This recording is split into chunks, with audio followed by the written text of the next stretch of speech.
Zekeriya kardeşimizin albümü, 4. albümü kendisinin. Büyük bir yoğun çalışma içerisinde geçti. Yaklaşık 1 yıldır çalışılıyor titizlikle. Biz albümden çok mutluyuz. Zekeriya kardeşimizin gerek yaylılar, gerek altyapılar olsun, yönetmen kardeşlerimiz. Hakikaten bu albüm çok farklı oldu. Modern ve üzerinde bizim Irak, Türk kardeş tınılarımız esiyor parçaların içinde. Hakikaten çok beğeneceksiniz.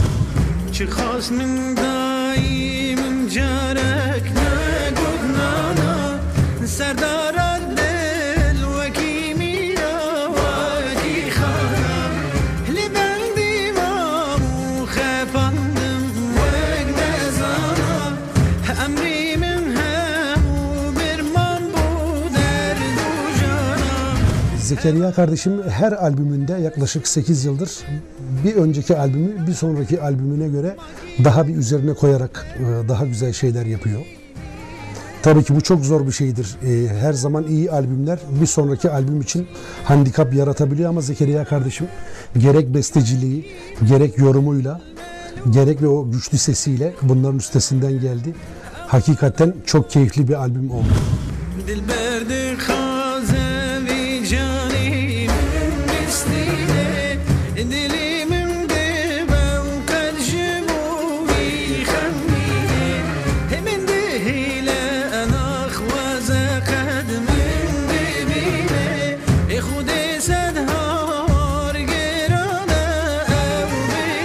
Biz şunu yapmak istedik. Her parça, hiçbir parça birbirine benzemesin.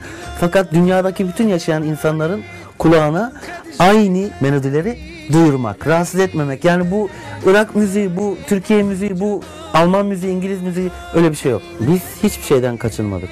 Her şeyin güzel olması için. Sonuçta da başardığımıza inanıyorum.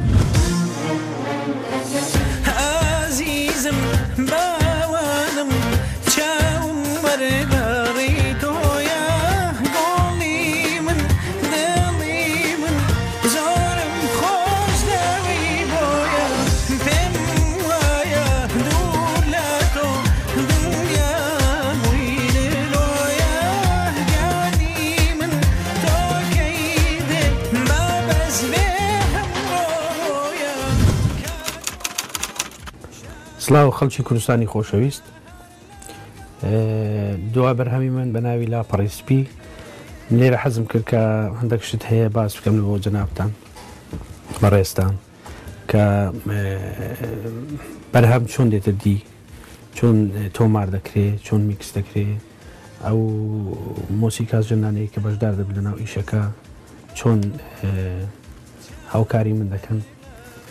ئەم بەرهەمە پێکاتی لە 14 گۆرانی هەر هەمویان لە دابەشکردن و ئاوازی منن لە هۆنراوەی سامی ئەرگوشیە. هەڵبەتە ئەم بەرهەمەش کە ناوی لاپەڕیسپیە داهاتەکەی دەڕوات بۆ ئەو منداڵانەی کە بێدایک و باوکنەوە لە ئەنجامی شەڕدا مەغدورن لە ژیاندا. هیوادارم کە بتوانین خزمەتێکی ئەوانیش بکەین. ئەم بەرهەمە من هەوڵمدا زیاتر دنیایی بێتن، ئەو ئالەتانەی کە لە ناو مۆسیقادا هەیە هەمووی لە ناویدا بەکاری بیرم، وەکو شێوازێکی تازە، وەکو ئاواز، وەکو دابەشکردن، وەکو تەزیلکردن. 2 ساڵ خەریکی ئەم بەرهەمە بوویمە بەڕاستی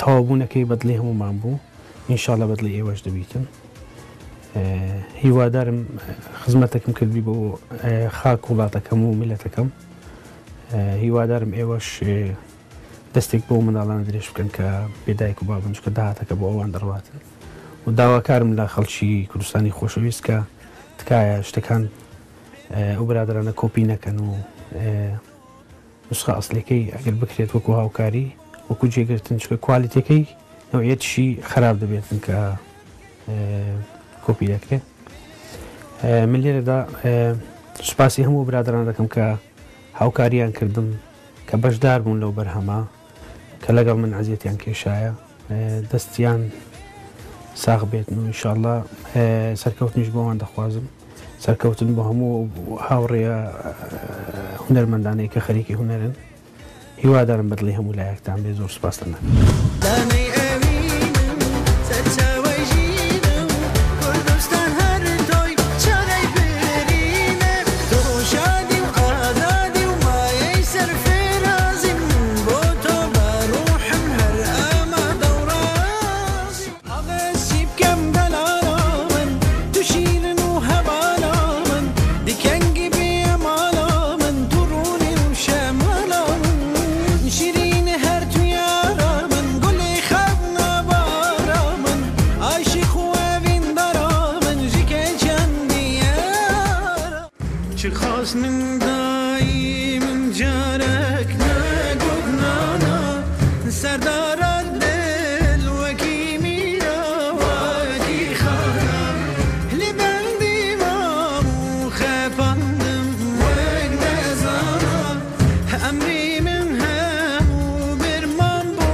دەکەم سقي